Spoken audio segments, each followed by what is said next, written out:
the American taxpayer by enabling them to keep more of their hard-earned money and by making sure the federal government spends money more responsibly.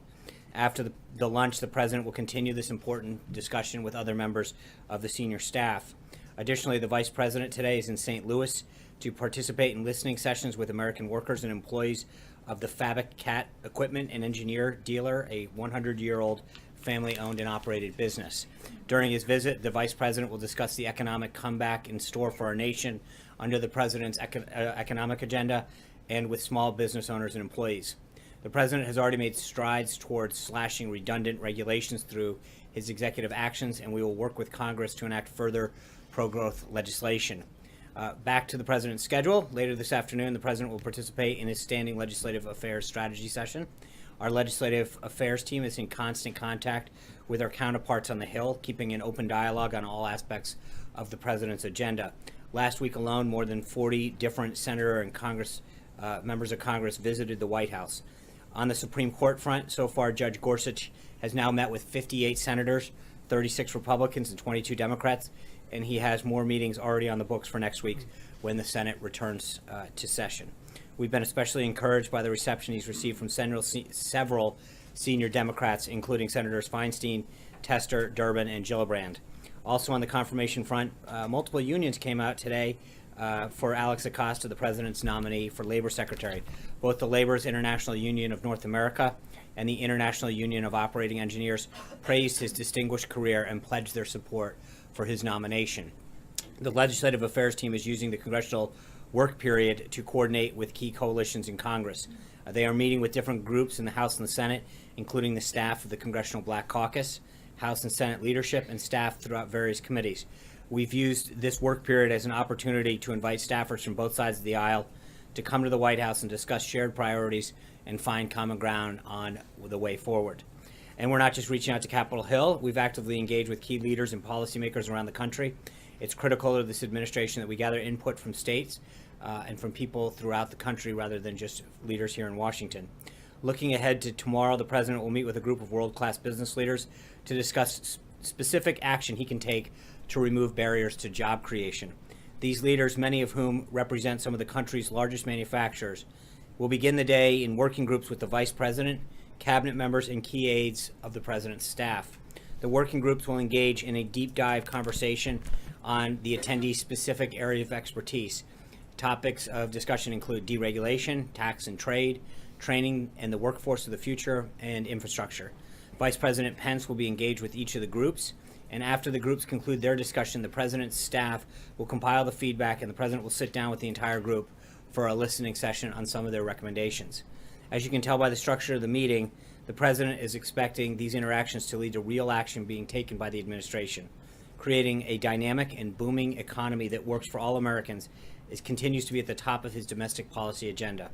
As a successful businessman himself, the President knows that if we're going to get the country back to work, we need to hear directly from job creators what is holding them back and, where appropriate, take steps to remove the barriers.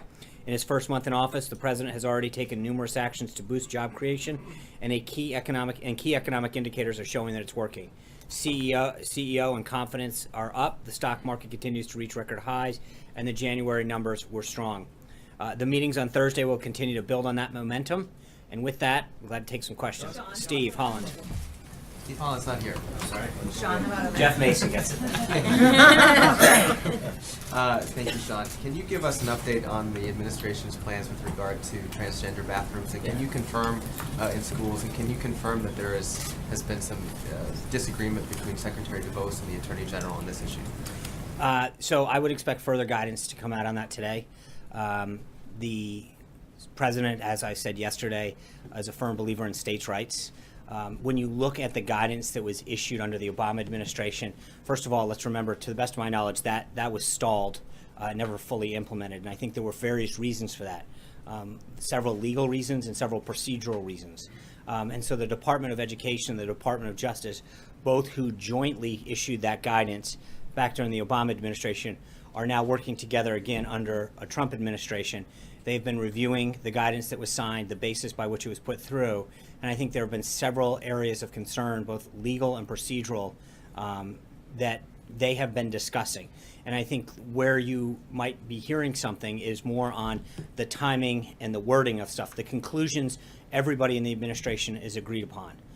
There's no daylight between anybody, between the president, between any of the secretaries. I think there's been some discussion between the timing of the issuance and recommendations, or between the exact wording. But as far as the conclusions go, I've made this clear, and the president's made it clear throughout the campaign, that he's a firm believer in states' rights, and that certain issues like this are not best dealt with at the federal level. John. Sean, a report out today that some cabinet secretaries are bristling at what they see as the White House micromanaging staffing at the sub-cabinet level. To what degree does the White House think that it should impose its hiring approvals on members of the sub-cabinet? And is some of this at least partially driven by cabinet secretaries wanting to appoint people who might not necessarily be aligned with the president's thinking?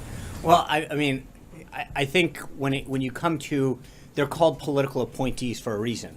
The idea is that people who come into this government should want to support and enact the president's agenda that he campaigned on with the American people. And I think one of the reasons that you see in recent polls is the president, people, even if they don't agree with the president, they give him high marks for following through on the promises that he's made to the American people and getting things done that he actually said, which is not always the case here in Washington. And I think that we want to make sure that the people who staff a Trump administration are committed to a Trump agenda. And that's, so cabinet secretaries and other administrators and directors have broad discretion. But I think at the end of the day, no matter what position you have, whether it's the lowest or the highest in the White House or in a department or agency, we should be making sure that people who are coming in as appointees of the president support the president's agenda. And I think that's one thing. This isn't about getting a job as a federal employee where you're subject to certain restrictions as to what you can and can't do as a benefit of being a federal employee. These are political appointees. And so I think that there is obviously we are going to ensure that people who are political appointees share the vision and agenda that the president campaigned on and is implementing. And does the White House believe that it needs to have the final approval of I don't those think this people, is or can you trust your cabinet secretary? It's not a question of trust. It's a question of just making sure that we are all on the same page and committed to the same agenda that the president set forth. This process is probably no different than we've seen in previous administrations. Cabinet secretaries come to the president with recommendations on who they want, and it depends on the position, obviously. But in certain cases, if they're going to fulfill a job that is a key area that the president had very specific goals to enact that he promised the American people, you want to make sure that the person that is fulfilling that job actually is committed to the agenda and the vision that the president set forth and promised the American people. And that's something that we're always going to be making sure is in alignment. And is this approval process in some way slowing down the appointment of crucial staffers? No, not at all. I don't think so. I think when you look across where we are and we track the number of folks that are in the pipeline, we're doing very, very well with getting all of these positions filled. And I think once in a while you might hear of one or two people. But overall, generally speaking, I mentioned during the transition period how many members of the beachhead teams that we had. And I think those members who were appointed through the beachhead process had 120 days. And they were there to allow basically a 4-month process for secretaries in the White House to make sure that people on a permanent basis could populate those positions, and that's what's happening. But make no mistake, we were ahead of the curve on the beachhead teams. We were very clear with the landing teams during the transition. This has been a very methodical process that is seen from top to bottom through, and I think we're doing a phenomenal job of staffing the government. Margaret. Oh, thank you. Which Margaret? Oh, wow. Lucky me. Okay, great. But two Margarets? I'm going to take mine. I got a Bloomberg question for you. I have a Sean answer for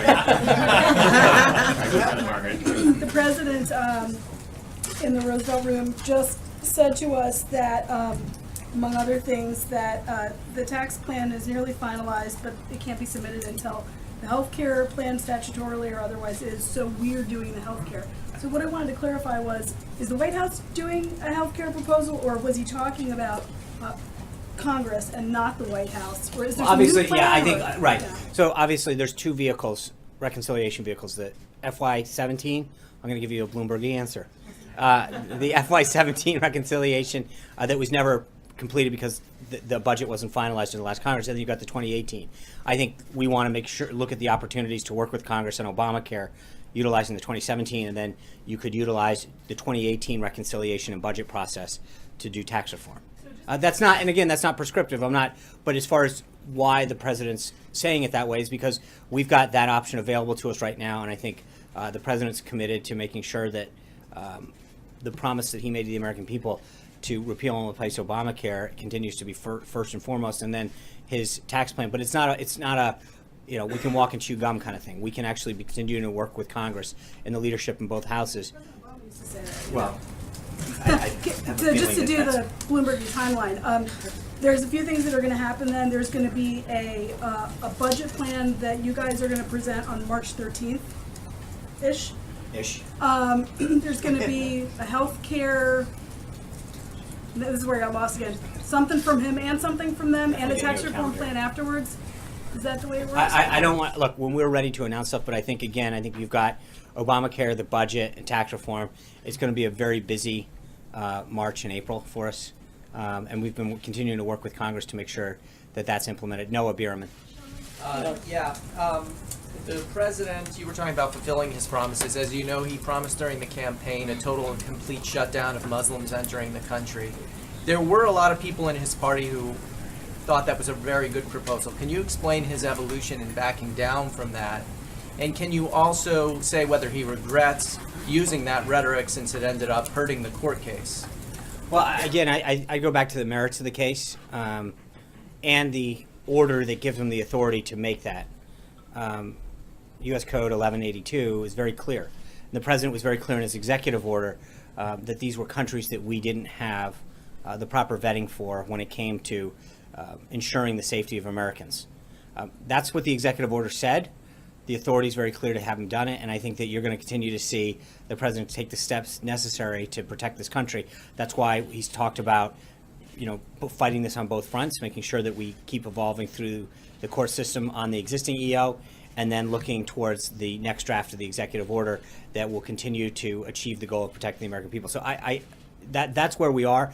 That's what the order says, and so I think we continue to feel confident that that's. But it was crafted in a way that was very clear about the countries and was not focused on anything else but the vetting requirements that we have to make sure that we know who's coming into this country and that they're here not to do us any harm. But when talking about fulfilling his promises, can you explain why he decided to back down from that one? Because I know you differentiated this from that I think promise. he's made it very clear, Noah, from the beginning, that this was a country-focused issue, a safety-focused issue, and that's why he issued. I don't see anything other than that with reference to that. Deborah Saunders.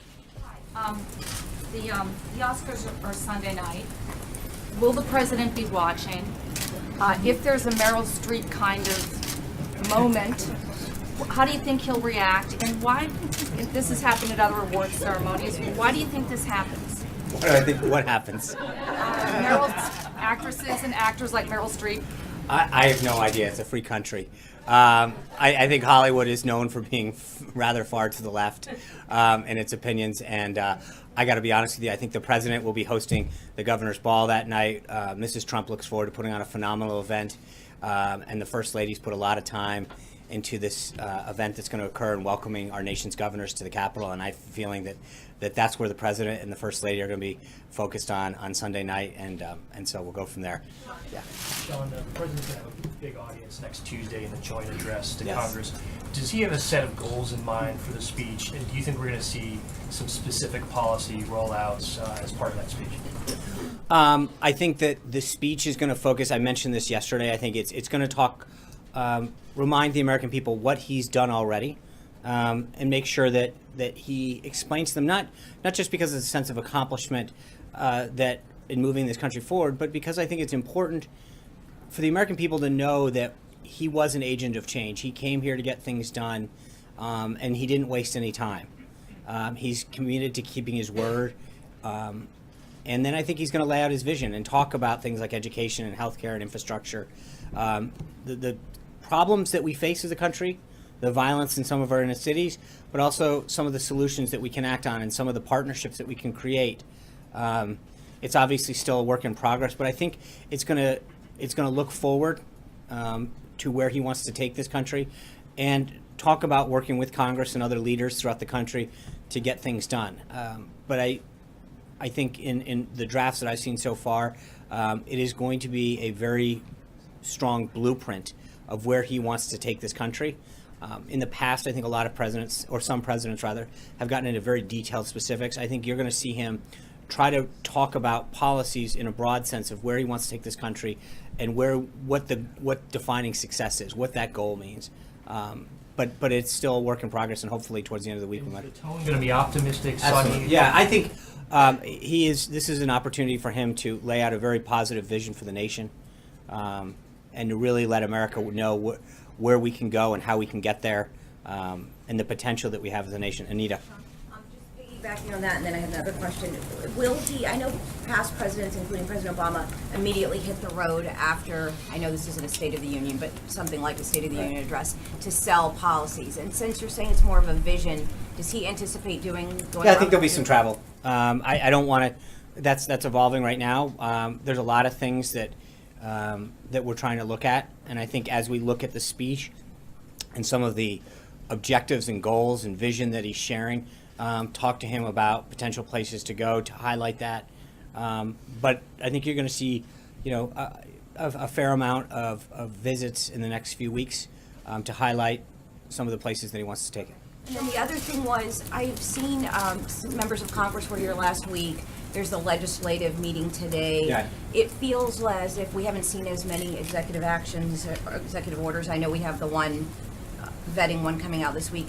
Are we in a different phase now that he's sort of done the executive orders that he No. wants to do, and we're going to We legislation? have several that are in the pipeline, and part of it is just these days are focused with these meetings and getting things done and trying to plan ahead. And so as we see fit and as the implementation process of a lot of these goes through the process, we'll have plenty more. But I should. That there's more legislative emphasis right Well, now. it's a both, and I think part of this is we work through Congress. Anita, these are big things, right? We're talking about fundamental tax reform, something that hasn't happened in our nation since 1986. The repeal and replacement of Obamacare, which was mammoth, and I think part of this is that those things take time. He's got a joint address on Tuesday. There's a lot of things that are happening, and therefore we need to kind of make sure that we appropriately use the schedule. But I can assure you that if you've missed executive orders, you're going to see a bunch. I just want to make sure you know, Jonathan Carl. Hey, Sean, I want to ask you about the town halls and Yeah. what we're hearing about Obamacare. The president referred to so-called angry crowds at these town halls. Is he suggesting this is manufactured anger, that this is not real anger and real concern? Thanks. I think there's a hybrid there. I think some people are clearly upset, but there is a bit of professional protester manufactured base in there. But there are people that are upset. But I also think that when you look at some of these districts and some of these things, it is not a representation of a member's district or an incident. It is a loud group, small group of people disrupting something in many cases for media attention. No offense. It's just, I think that necessarily, just because they're loud doesn't necessarily mean that there are many. And I think in a lot of cases that's what you're seeing. Does the president doubt that there's real anger and real I just said concern that. out there beyond just a few loud agitators, that there's real concern that people may lose their But they won't. healthcare? But see, I think that's a false narrative, and I don't. The president's been very clear. Look, you have to look at what our healthcare system is right now. In so many counties around our nation, we've gone down to one provider. That's not choice. That's not access. And then they're going in a lot of cases and they're saying we're not taking Medicaid, we're not taking TRICARE, we're not taking the insurance you used to have, the doctor that you used to have isn't participating anymore. And oh, by the way, states like Arizona, you've got over 100% increase in premiums. 112, I think, was the number there. In many states, it's double digit. And I think that the idea that we have to remember is that the American people got sold the Affordable Care Act. It's neither affordable or accessible. They're losing their coverage and premiums are spiking. And so if people are truly worried about losing their coverage, they should be applauding the president's action for wanting to make sure that we put a system in place that does what they were supposed to have been promised a while back. And I think that's what I think is missing from this dialogue. I've seen some folks that were protesting at some of these things, saying, I'm on Obamacare, I'm going to lose my thing. And when they were asked how old they were, they're, I'm 71, 72. Well, they're not on Obamacare. They're on Medicaid. So you think they're making it up? No, I'm not they're making it up. But what I'm getting at is I think that there is a lot of blurring of the facts. And the reality is that some people aren't on Obamacare. They're on an employer-based system. They're on Medicaid. They're receiving their benefits through Medicare because of their age. And so that they're nothing, they have no problems. But I think in other cases, people are not being told that the plan that they're on is unsustainable. That these carriers throughout the country, I mean, you just look at them over and over again, pulling out of the exchanges. The reality is that they are losing their health care. But they're losing it under Obamacare because the exchanges are collapsing on themselves. Carriers are pulling out, premiums are going up, and access is going down. So the president's plan is actually going to do exactly what they were promised 8 years ago and didn't get. So for those who are worried, the answer is help is on the way. But what is the plan? We haven't seen. What is the Okay, so first, as the president made clear, we're going to have that out in the next couple of weeks. He's working on it. But the goal, Jonathan, is this got jammed through a Democratic Congress. And then they told us you could read it after we get it passed. So taking our time, getting this right to achieve the goals that we set forth is probably the right thing to do, considering the experience that we had the last time. Hallie. Sean, 2 questions for you. The issue of transgender bathrooms wasn't one we heard a lot about from the president during the campaign. He said at one point, Caitlyn Jenner could use whichever bathroom she wanted to at Trump Tower. So why is this now a priority for the administration 40 days into office? It's not a priority. I think there's a case. No, hold on. But let me answer the question. It's not a priority. There is a case pending in the Supreme Court in which we have to decide whether or not to continue to issue guidance to the court. It's dictated by that. The Obama administration had issued joint guidance from the Department of Education and the Department of Justice. We now have to decide whether or not this administration wants to continue that track that they were on. It's plain and simple. If we don't, but there are problems both in the legal and process way in which that guidance was issued. And so it's incumbent upon us to actually follow the law and to recognize that Title IX never talked about this. It was enacted in 1972. There was no discussion of this back then, and to assume certain elements of the law were thought of back then with respect to this would be completely preposterous. And to be clear, Secretary DeVos is on board with this? Yes, 100%. Thank you. President, Margaret. second question, Sean, that was actually clear. Second question is on Mexico, the Secretary of State's trip that is tonight, along with Secretary Kelly. Yeah. Obviously, there have been tensions, right, between the Mexican president and President Trump. Is this a cleanup job for the Secretary of State? No, I think that President Peña Nieto and President Trump spoke. Again, the foreign ministers had several contacts with our staff. I would argue that we have a very healthy and robust relationship with the Mexican government and Mexican officials, and I think they would echo that same sentiment. President Peña Nieto has echoed that as well. But I think the relationship with Mexico is phenomenal right now, and I think there's an unbelievable and robust dialogue between our two nations. President Trump and Canadian Prime Minister. Let me go, Margaret, and then I'll get you. Thank you. On Syria, General Votel indicated today that the U.S. needs to take a larger share of the burden and perhaps send troops to Syria. Has the President discussed this with his national security team, and when does he intend? I'm going to refer you back to DOD on that. I would just argue that I think you've seen the President talk about safe harbors in Syria with several foreign leaders who have shared his safe havens. Thank you. And that is an area at the top of the President's foreign policy agenda that he's continued to talk to leaders, especially in the Middle East, about trying to make sure that we deal with that issue in that area right now. But I'm not going to get ahead of the DOD on this, and then when they have recommendations, they'll make them forward to us. Is there an NSC President- on it, though? Has he talked? Has the President? I'm not going spoken? to. I will if I have an update, I'll give it to you tomorrow. Good. President Trump and the Canadian Prime Minister wants the U.S. and Canada Council for Advancement of Women Entrepreneurs. Mm-hmm. Can you talk a little bit about how the council is growing and transpiring? What's the status? I think staff is beginning to implement the president's agenda. It occurred 6-7 days ago, and so it's starting to work through the process, and we'll have further updates as it goes forward. But I know that he continues to be in touch with Prime Minister Trudeau, and our staff continues to work on the back end to make this happen. Zeke. Thanks, Sean. 2 questions for you. One, earlier in conversation with John about does the White House not have confidence in its cabinet secretaries if it's looking sort of over their shoulders into whom they're taking? Does the White House not, does the president not trust his his cabinet secretaries and appointees and agency administrators to staff to find people who agree with the president's agenda? No, not at all. I think there's a big difference.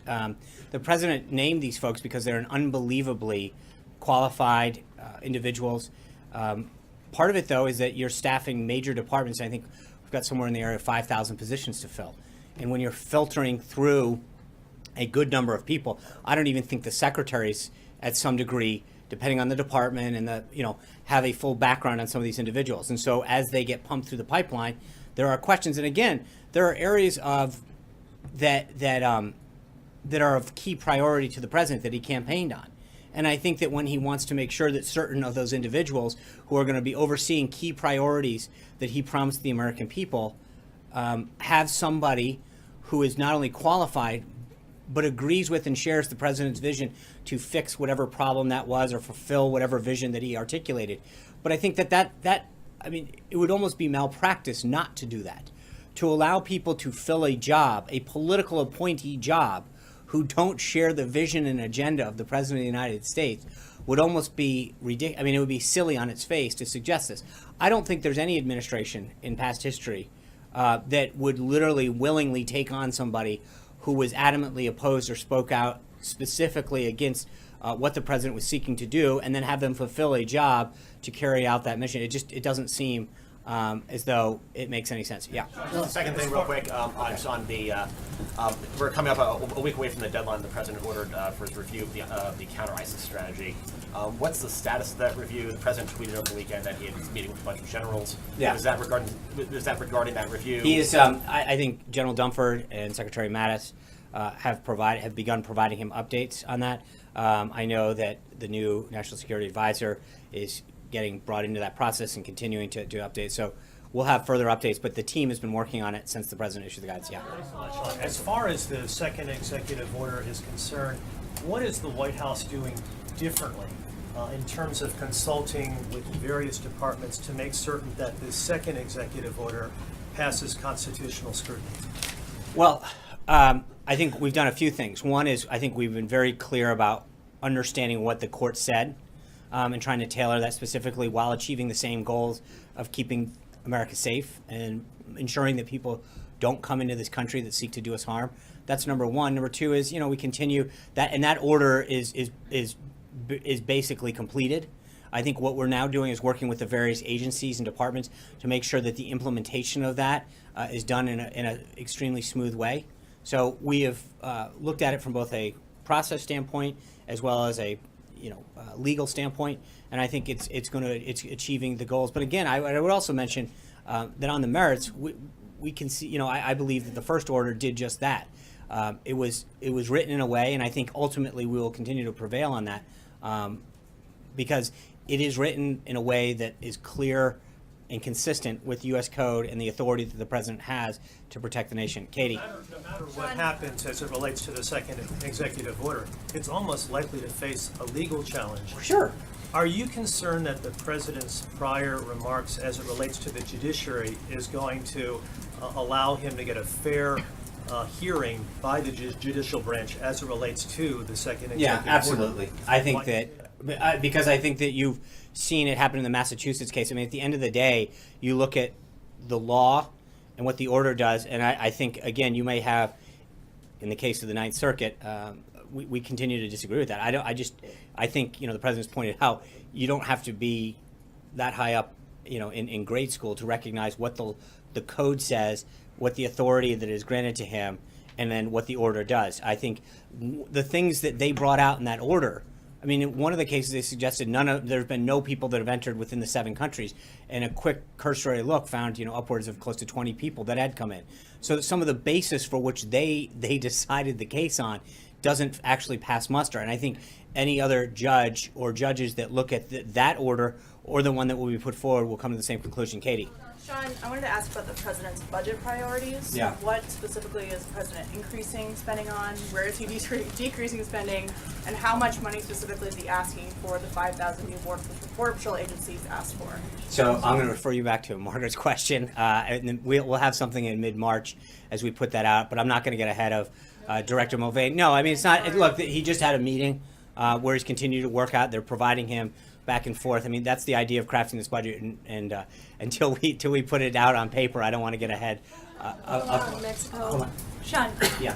thank you very much. Back to Mexico, Videgaray and many officials have said this morning that they're not going to accept the directives that were put out by the White House and by DHS yesterday, and they may not take anyone that's not a Mexican immigrant. What are you guys going to do with those people that I think Mexico will not Secretary accept? Tillerson and Secretary Kelly are going to have a great discussion down there, and to walk through the implementation of the executive order.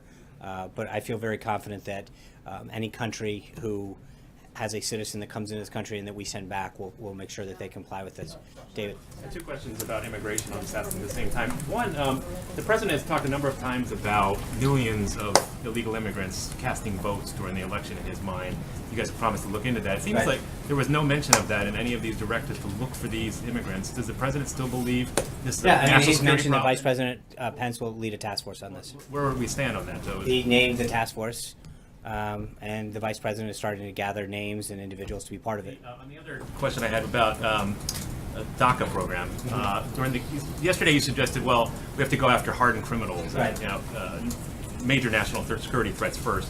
But during the campaign, the president talked about DACA as being an unconstitutional executive amnesty. Does he still think it was an unconstitutional use of President Obama's powers? And if so, I does think, he? yeah, I think, like, and I said this yesterday, David, but the president is very clear about his priorities with respect to immigration.